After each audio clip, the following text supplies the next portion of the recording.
a lo que uno está haciendo, el asumir y el defender lo que uno está haciendo, ¿no es cierto? Sí, y eso es muy, muy difícil. Eso es una postura muy, muy dura, el ser uno mismo.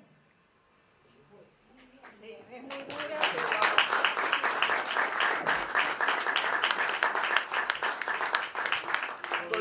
Por eso hay grandes científicos, por eso hay científicos que no son tan grandes, pero quiero decir, por eso que hay científicos que mismo siendo grandes científicos, nunca fueron invitados ni lo serán a la escuela Challonge de Vega.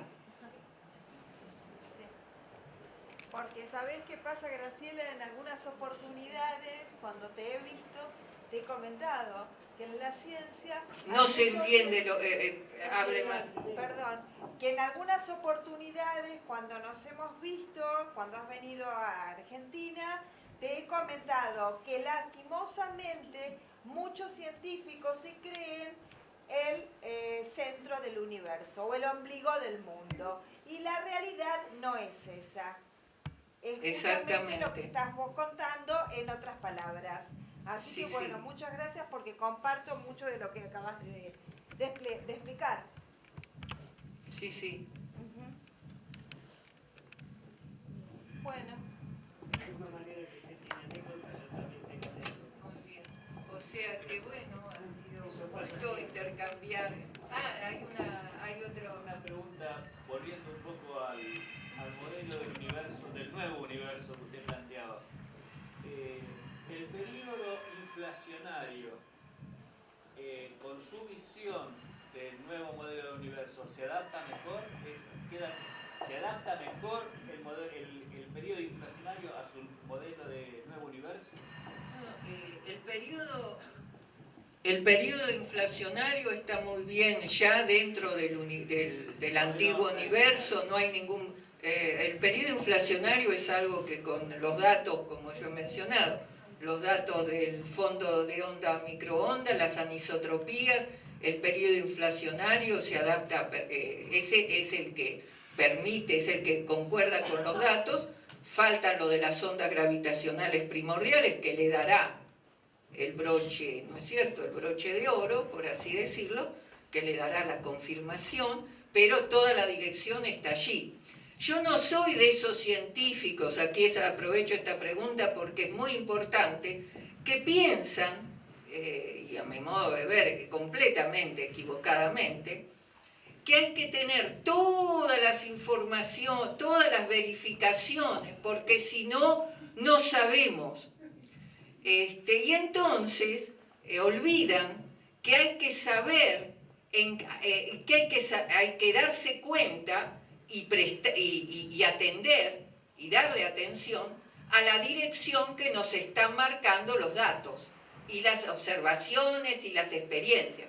Si la dirección con varias experiencias, con varias observaciones, le están dando una dirección que es la concordante y todo lo demás, entonces no es porque falta una, que es lo último para llegar, que todo el edificio se va a derrumbar, y entonces usted, digamos, o estos científicos, o estos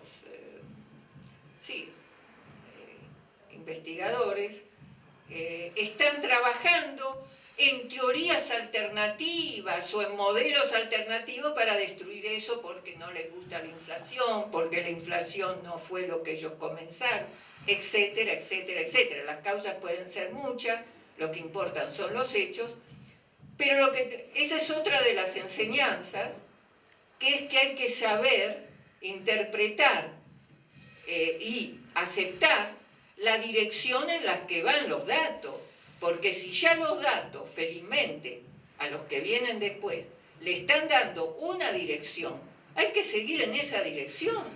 Ya hubo gente que la ha marcado y que es buena. Entonces no es para decir, yo voy a destruir la relatividad general, yo voy a hacer... que están allí, mientras no haya datos, dando teorías alternativas, digamos, perdiendo el tiempo, en una palabra, total, como son teóricas, total, eso no hace mal a nadie. Como no hace mal a nadie, se publica. son publicaciones, forman escuelas de trabajo, pero eso es toda la ciencia, y lo que hay que saber es cuáles son las líneas de trabajo que son las que van a dar los resultados. Y es eso lo importante, cómo formular y el darse cuenta cuáles son las líneas de trabajo las importantes. Porque paralelamente a los 15 años de la escuela hubo muchísima gente que fue haciendo, que hacía líneas de trabajo que quedaron desechadas. Pero que siguen tratando. Eso es algo que es otra constante en muchos lados. Entonces, el viejo universo, no, lo que hay del viejo universo, eso está.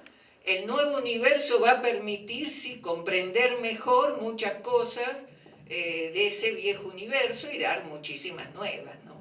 Incluso para la inflación también, para la energía oscura, para cosas, problemas, puntos que no han sido explicados. Sí, hay mucho, es apasionante.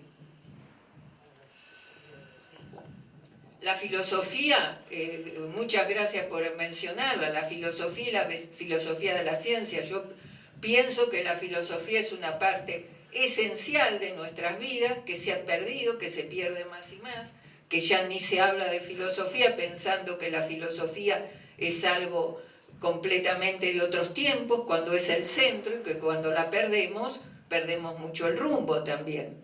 Y entonces la filosofía es, en cierta manera, es un sustrato que nutre a todo el pensamiento. Y no nos olvidemos que en sus periodos gloriosos la ciencia y la filosofía estaban juntas y permitían una irrigación muy enriquecedora. Pero hoy, si la filosofía es cambiada por otras, ya no está, como yo decía, el tiempo de pensar, el tiempo para pensar, para reflexionar, para analizar, ¿no es cierto? Y no en una fuga hacia adelante que nos lleva a lo efímero.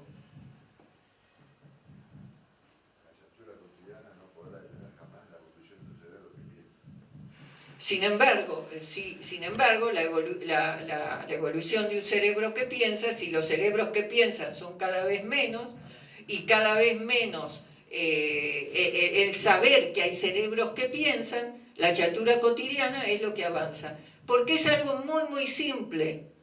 Es muy, muy simple. Lo pionero y lo que va adelante son minorías. Si de eso ni siquiera se puede tener la información, entonces quedamos en que todo, como ejemplo, es la chatura cotidiana. O el donde va Vicente, que va la gente, que repite lo que viene de distintos lugares. Es el análisis es parte del cerebro pensante, el análisis crítico, el pensamiento analítico. Pero eso, ¿dónde está?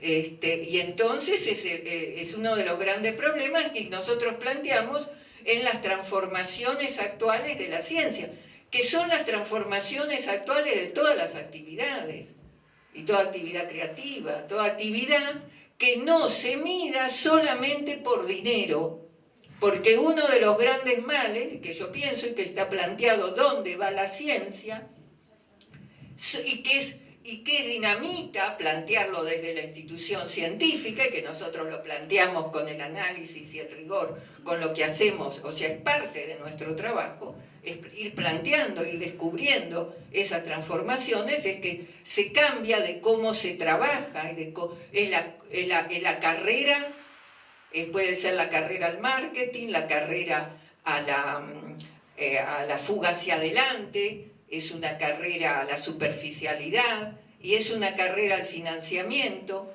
y cuando el valor del presupuesto que le dan es lo que usted vale para la ciencia, para lo que está haciendo, es cuando se perdió el sentido de la creatividad. Y hoy se reemplaza a cuánto vale, cuánto obtuvo, para mirar lo que se tiene. Y finalmente los resultados no le interesan a nadie. Y luego, con eso se hace una difusión, un marketing, y bueno, la superficialidad ya va sola, ya ganó en eso. Porque es lo mismo cuando hablamos de las materias y los desechos. La humanidad lo que produce, o sea, uno produce conocimiento, materia, lo que más se produce son los desechos. Y cómo reciclar y todo demás, el problema de los desechos. Bueno, eso es lo que abunda. Cuando usted mira hoy los archives, que es donde salen todos los artículos en internet todos los días, que supongo que lo mirará, cada uno en su disciplina, o como se hacen con los diarios, los medios, lo que usted ve que abunda son desechos. Pero ¿quién se da cuenta que son desechos? O la información está toda, tiene ultra información, tiene super información, tiene todo, ¿y cómo hace la elección? Y son las modas las que si usted no lo hace, se lo hacen por usted. Porque quienes tienen quienes tienen el valor, sí, es un acto de coraje también. Y el que se da cuenta de lo que tiene que seguir y no tiene que seguir, es el que puede entender.